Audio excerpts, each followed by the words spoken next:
Okay, so going over the handbook, it's subject to change as COVID guidelines change. Here's just the contact information. And you contact your classroom teacher for any questions regarding our routines, schedules, or students. And then a basic overview of our classroom. Students are placed into here who are identified as needing special education with a disability that has affected their ability to have emotional vitality in the class or in the general education classroom. So they're needing more behavioral supports that they can be that they need to be in our self-contained classroom for.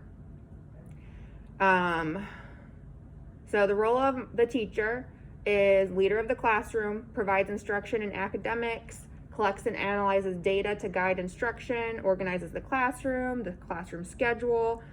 I coordinate with other teachers, administration, parents regarding students. I can write and ensure that IEPs are being implemented, and I'm the final and major decision maker for classroom topics overall. The role of the classroom assistant is to assist with daily classroom functions such as making copies, laminating, cleaning, organization, etc., and then also to assist students with assignments and coping skills as needed. And then the role of Park Center is to provide social skills groups, assist students with staying on task, following classroom expectations, utilizing coping skills. Park Center observes students observe students and attempts to intervene with student escalation before a major behavior or interruption occurs. They also assist with family, medication appointments, and mental health resources. And if you have questions, Liz, just stop and ask me, okay? Or if you think of any later, write them down and ask me. Well, we'll get to it. I do have one question in your absence. Okay, so expectations, student-centered, and these expectations are mine, but then they're also Fort Wayne Community Schools. So student-centered means that you're focusing your attention on the students. You sit next to or near the student, placing your focus on the student and their needs. This may mean assisting students with staying on task, using a coping skill, or assistance with academics as developmentally appropriate.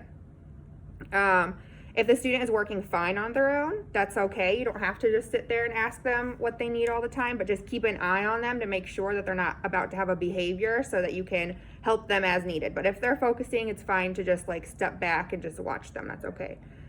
And it's okay to multitask if that's happening, but your primary attention still should be on the student, so you make sure that they're not gonna escalate or disrupt the class.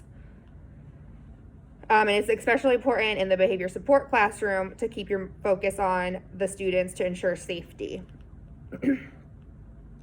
And also it's important to maintain your focus on the student so you can verbally reinforce them if they're using expected behaviors or redirect them. So if they are working well on their own and that's something that they don't usually do, you can tell them like, great job. But that's, I mentioned reinforcement down here, but that's important that if they're doing the right thing to tell them they're doing the right thing. So, and then being so it's gonna sign me off, but okay, being student-centered and focusing on the student also goes along with relationship building. When you're paying attention to the student and their needs, you're non-verbally relaying to them that you're there to help and that you care about them. And building relationships has shown through research is the most effective for changing behaviors. And then refrain from adult talk or excessive talking amongst other adults during lessons, work time, or instruction, whole or small group. It can be distracting to the students. It can be distracting to adults. And it's best practice to sit and model expected behaviors by participating in group and modeling appropriate behaviors and norms. So like example, if we're sitting in morning meeting especially, we all need to sit in a circle. And this year I'm gonna really try to focus on like everyone's gonna share, like adults too. It's gonna be all about us as a community. So we need to make sure we're sitting there, we're showing the students how to talk in a group and how to just have a kind relationship with each other. And then another example is if like I'm providing instruction, model how to sit and listen quietly. If the student needs redirection, give them just quietly give them, so if they're like talking or being disruptive, instead of talking from across the room, just make sure you go up to them and just be like, hey, you know, like, so it's not disruptive. As much as possible. Obviously, I know you can't control the students. Like if they're disruptive and you're trying your best, I'm not going to put that on anyone because I know it's them in the end, but we're just going to do our best to try to make sure we're not being disruptive too. And then electronics and cell phones, Fort Wayne Community School guidelines state that cell phones are prohibited. If there's an emergency and you need your cell phone, just let me know.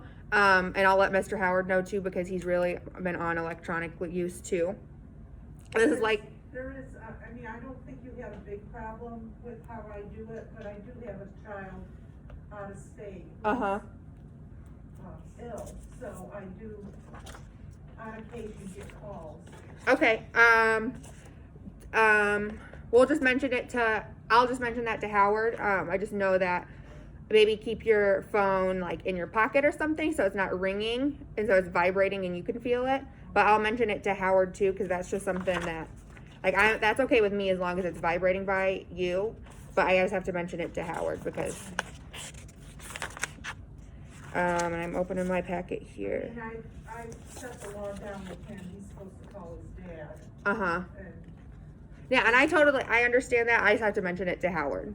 Like, as long as it's just by you and just vibrate instead of ring, it's fine with me.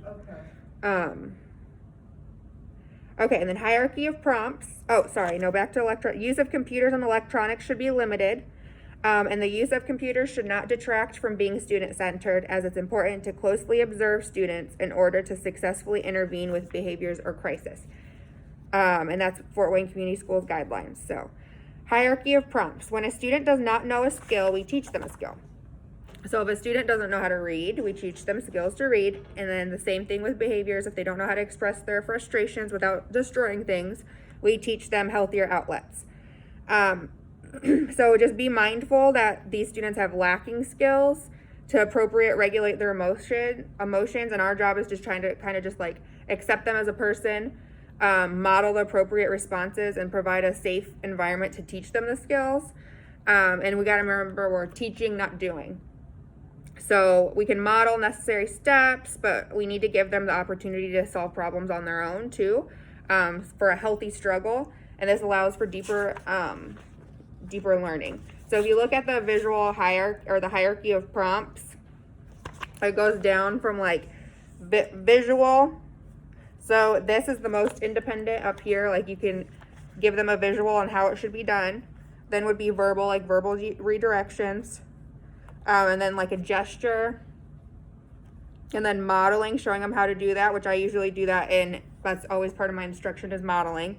So when they're doing independent work, it's usually up here, but if we need, like when we model how to write, that's also modeling, and that's okay. We don't do partial physical or full physical in here, especially this year. I have done partial physical before, but we're not supposed to do this anymore with COVID. But just remember, like, try to just think, like, do they actually not know the skill, or are they trying to get me to do it for them? And it's hard to say sometimes, but just keep that in mind and just try to make sure that you're just not doing it for them.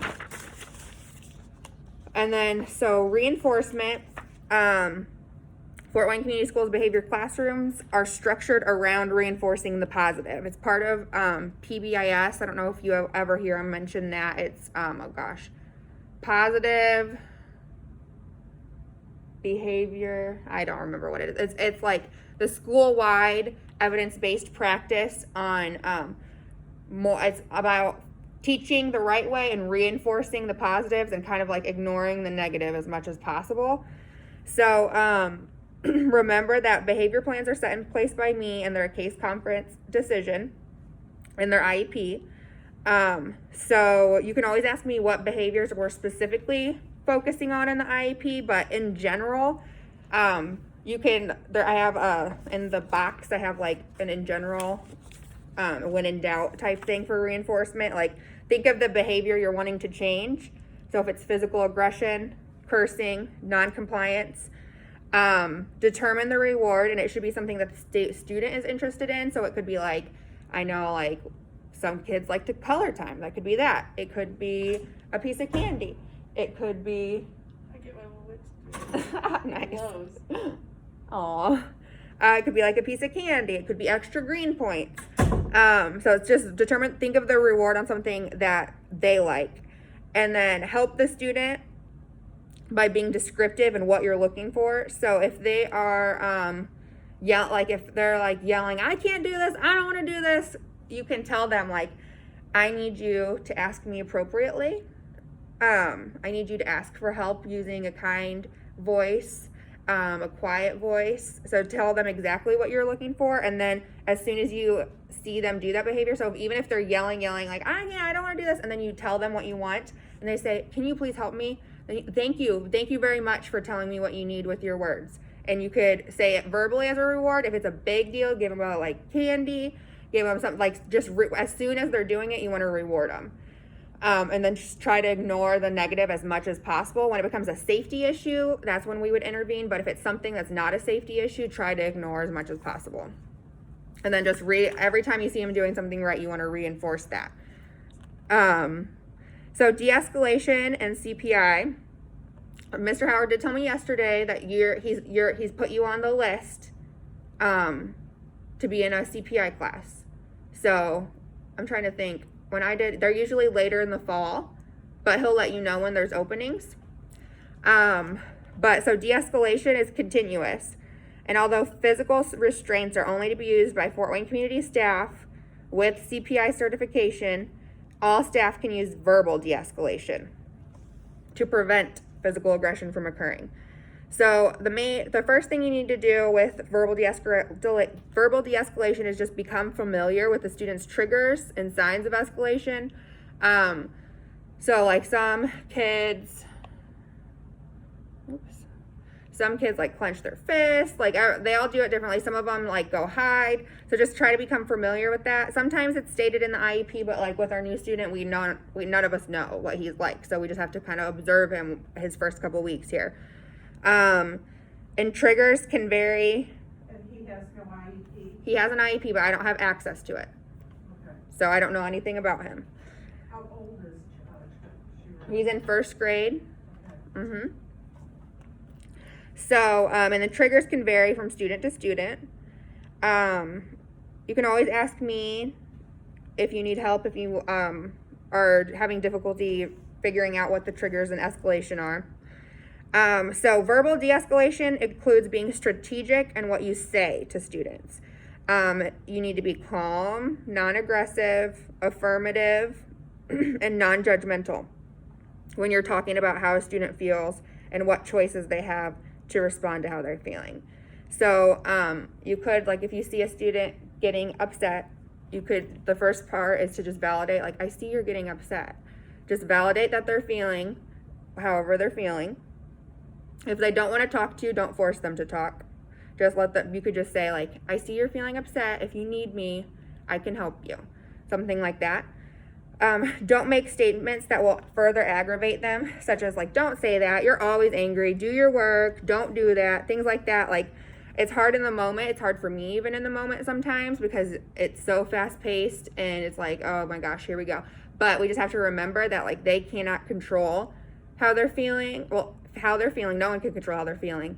And they don't have the skills to appropriately express themselves. So we have to just keep that in mind and just remember, like, just being there for them is helpful. So always give them choices. Good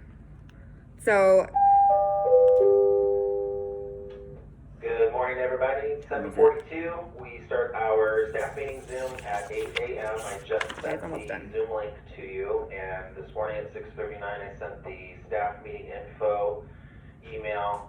Please remember today, everyone should sign into that sign-in sheet on Google because I have to have evidence that we reviewed the emergency disaster plan.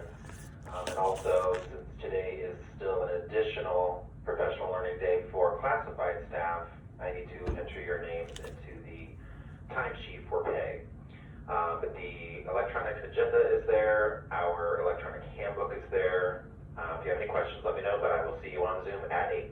Today is the final countdown. Good luck. Okay, so give them choices. Make sure you're giving them space. Give them processing time. Especially when people are upset, they need a little bit more processing time to fully understand what's being said to them. And then just keep observe. If they don't want to talk, just keep observing them, making like, and then you could check in every now and then. If you need me, I'm here. Things like that.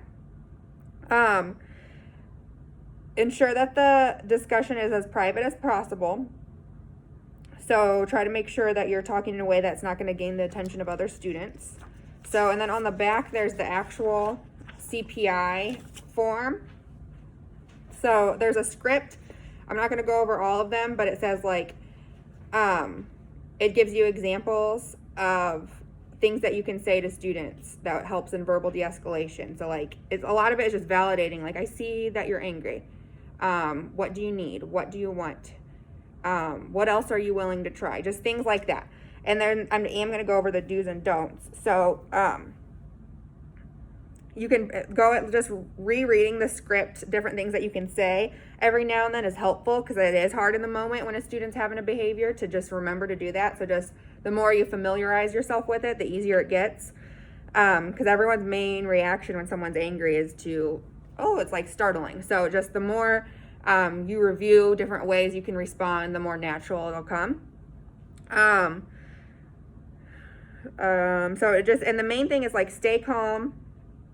Because I read this quote one time and it was like, when it was something about like when students are in chaos, we need to be their calm. So like if they're feeling chaotic and then we're feeling chaotic, then it's just gonna like keep going. But if we can be the calm, it kind of helps the room just feel a little bit more calm. Like it makes them feel a little bit more calm. So as much as we can do that.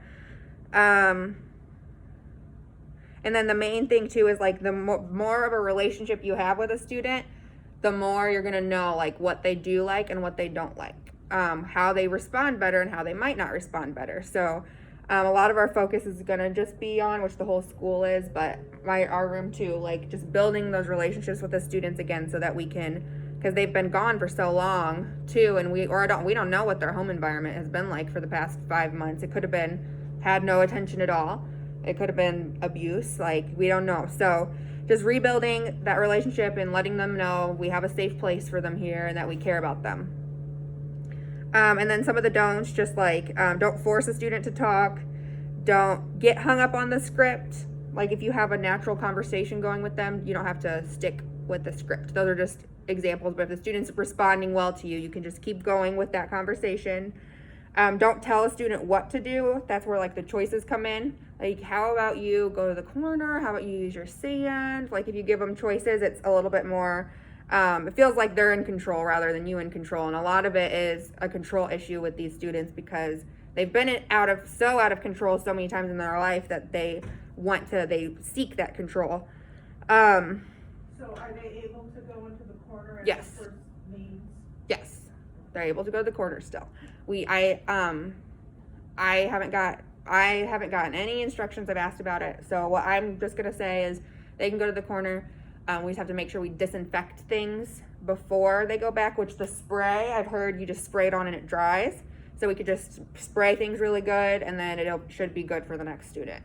Okay. But yes, I can't take that away from them. We need that in here. And I've asked, no one said anything, so I'm just making my own decision. So I don't know. We need it. So, and don't and then just avoid that power struggle. So, it's very easy to get into power struggle. That's something I have to be aware with myself too. It's like, because they're like trying to be defiant, they're trying to be non-compliant with you, and it's easy to get like wrapped up in like, this is what you need to do, the power struggle, but try to like disconnect as much as possible and just kind of be like, well, that's your choice, but there are consequences. How about you try this, and this would have better consequences for you. So, but just trying to avoid that power struggle as much as possible. It's hard, but you just got to that's one thing I'm trying to do this year too, is just reminding myself not to get caught up in that. So, and then the last topic is trauma-informed care. So being trauma-informed means you're taking into consideration the traumatic events that cause our students to be dysregulated. So there's this awesome study I've read about it a lot. It's called the Adverse Childhood Events Study, or the ACE study. And the ACE study, pretty much, it was a longitudinal, I can't say this word right now. It was a long-term study. So it followed a group of people from childhood until death.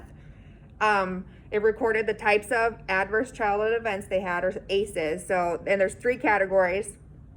There's abuse, neglect, and home dysfunction. So there's like there's things under each of those, but abuse are the obvious ones. Neglect is obvious, but home dysfunction is like parents in jail, or domestic abuse, alcoholism, So the more ACEs that people had, the shorter the lifespan across the board.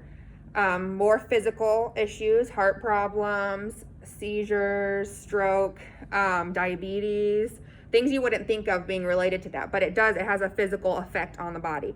In children, it causes the parts of their brain for impulse control and emotional regulation are not wired like people who have lesser ACEs. So it causes brain connections to be different. And that's why these students, they can't control how they feel. They are more prone to have outbursts at school, physical aggression, such like that. So being trauma informed is just realizing that the child's brain has had an impact due to bad things happening in their life, and realizing that we can keep a safe place here. Because the one factor that in the study that showed to be preventative of the negative effects was a caring adult relationship. So it's very important to just make sure you show them you care, we're here for you. And that's the one thing that can completely change their life. So it's kind of awesome. That's really why this whole study thing is why I wanted to go into social work, and then why I wanted to go into teaching, because I just think that's really cool. I like that, making relationships with students, helping them, making them realize that bad things in their life happen, but there's still people that can care about you. I just love that. So just being aware. And then another part of trauma informed is it's readiness to learn. So if a student is feeling so dysregulated, they're not going to come in and do their work. So just being aware of that and realizing maybe their first need right now is just being regulated. And I have a couple of visuals, just a couple of cool infographics I found about the ACE study. And then there's another one that's the do's and don'ts of a trauma-informed classroom. So creating a safe space, establishing predictability is a big one, sense of trust, offering choices, staying regulated, so having our corner and then our sensory tools, and then just not punishing them for things they can't control, just trying to accept them. And it's hard because there's a fine line between reacting to how their brain works and them not being regulated, and then just them avoiding work. So it's hard, but just overall, just keep in mind, and just be the punishment, the consequence should match the action for that student. So that's why sometimes a student will have a huge blow up, and they won't get in as much, not as big of a consequence as someone else, because I just know at that student's level, that's their level. When another student, maybe their big blow up, I know that they can do better, and so their consequence might be a little more harsh. It just depends. It's the student needs, pretty much. So, what questions do you have? CPI is physically getting involved with the student, right? Is that something where I learn how to do holds and things like that? You'll learn how to do restraints. You probably won't do them. Okay. There's a lot. It's good to be trained, because if you're alone with a student, but I try really hard to make sure I'm the one doing it. There's a lot of paperwork that's involved.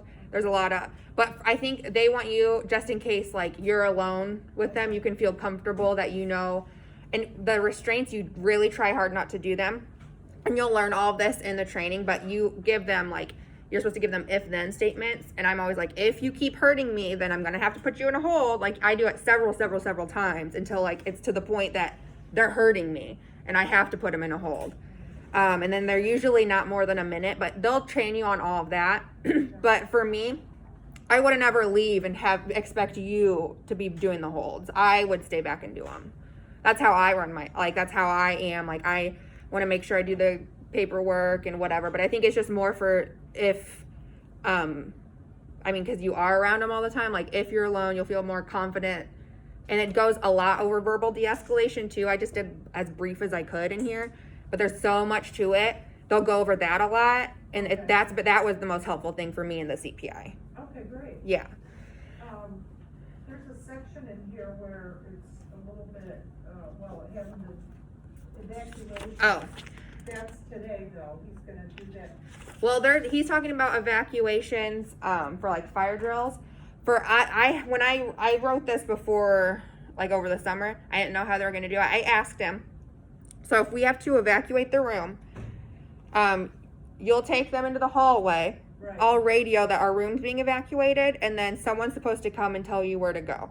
Okay, Amanda, the new assistant principal, said it'll probably be like the cafeteria, but yeah. So that's what will happen with evacuations, and you'll have your. I think I'm gonna have the bags just by their chairs so they can just grab it real quick. okay, And then yours is behind Park Center, so you'll just grab your evacuation stuff, go into the hallway, and then I will have radioed. okay. Should I have any kind of cleaning materials or anything in that bag? I put a little antibacterial.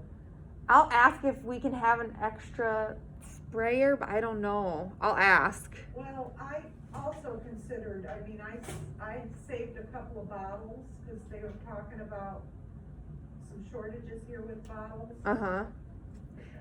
Well, they have to. So the thing is, the cleaning spray that we use is made by the janitors every day, and it's like specifically made so that it's not harmful to students. So we can't like bring our own in. I don't know. I'll ask about that. Let me write it down. Okay.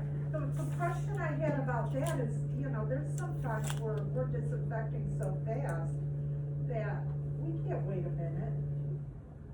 What do you mean? Like the Clorox wipes would probably, in some instances, wiping something off with Clorox wipes is faster than spraying it and waiting a minute. I understand about, We're not even supposed to have Clorox wipes here, so they're not gonna approve that. okay, We're not? No. You get, if they're out, I don't know, if they're out and they come in and do an environmental health check, you get docked. Why are they on the supply list? Are they? Yes. That's what I've been told. I was told to hide them. I'm like, who's gonna find disinfecting wipes? Cause they asked for 2 from each child. Maybe it's different this year. I haven't heard any differently. But I know last year, in my first year, they said, make sure you keep your Clorox wipes in the cabinet because you'll get docked. Kindergarten and first grade always had like an entire shelf of them.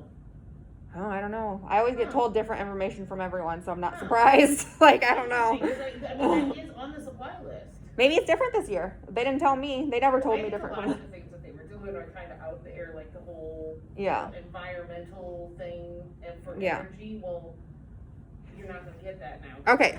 For the sake of the video, I'm gonna go over a little bit of COVID stuff so Jennifer can see it. So we're supposed to. So like you had asked me yesterday about holding hands with Zayden. aspects in here where it talks about sitting near the student, like. So unless I hear differently, like everything I have told you now is subject to change. Like that's what they keep telling me. So it's the same for me. You do have to sit near the student. Like if you do 6 feet apart, you can't work with them. So you can, what I've been told for because I do small groups still, it's supposed to be not more than 15 minutes. So you could sit near them, back away for a little bit. That's what I'm assuming. Okay. If I hear differently, I'll let you know. Hand holding, we can't. Right. So I don't know. And then I was gonna ask, it's on my list today, because some students, I'm thinking of our little guy. I'm not gonna say it because I'm on video. I'm videoing this for my Park Center person to see because I just went over a whole handbook thing with her. But so with deep pressure, our little friend that liked that, I'm assuming no, but that's one of the questions I want to ask SPED because that's part of that deep pressure that they need. Yeah. So I don't know. Don't do it. I'm gonna ask about it though, but Just try to avoid that for now until I hear anything from SPED. Okay. So, I mean, how offensive would it be to do certain tasks with kids wearing gloves? I would say do whatever, like they said in the video, what you should do and what, like if you think gloves, if you want to wear gloves, that's fine. All right, Just make sure you're not, to use them appropriately, you have to like change them when you, right. So it's gonna be hard because like a lot of students, they want the hug, they want that, like they missed it, so it like breaks my heart. Studies are saying that gloves are not a good thing to use. It's up to you. if you It's wanna like a use it. rubber stamp, I know that. Because you can't really hand sanitize your hands in between each child that you touch Yeah. if you have the gloves. Did you mean, see, I thought you meant like when you're working next to the student. More for cleaning, that sort of thing. I don't, no, not necessarily when I'm working with the student. Like, I don't think that we can put on gloves and then still hold their hand and stuff. Like, just avoid that until I hear anything different. Okay, I thought you meant like if you're working next to the student with gloves. You just have to change them whenever you move anywhere else. But I think I've heard too, it's just as beneficial to just sanitize before and after. Mhm. So just probably do that. But you can wear them if you're cleaning. Right. No one will ever tell you cannot wear gloves. You can wear gloves if you want to wear gloves. It's just, it is more beneficial if you don't, if you're interacting with a kid, because then you can use hand sanitizer every single time you're done Yeah. with that stuff. yeah, that's fine. Yeah. Things like Zayden, people, like I have certain things that I loan the kids to kind of. We can't do that anymore. That's why we can't share anything in the classroom. That's why I have like their own sensory toolboxes, their own baskets, their own supplies. Like, so with the toys, and what I think I'm gonna do is they'll have some for the week in their fun box, and then we'll just disinfect all of them on Fridays, and then they rotate them. That's what I think I'm gonna do. Yeah, because we can't share anything. It's gonna be very difficult. It's gonna be a challenge because a lot of our younger kids, they want that hug. I know. They want that closeness, and so that's gonna be a. And that's why it's gonna be very hard. That's what. They could go to their own rooms this time and do it themselves, and they're gonna Did you give away all of those little whiteboards? Because that could be something in Zayden's fun box, and I could give them a marker. I have some. Okay. I have an idea for those, but if I have extras, I'll let you know. Okay. And Jennifer, if you have any questions, just email me.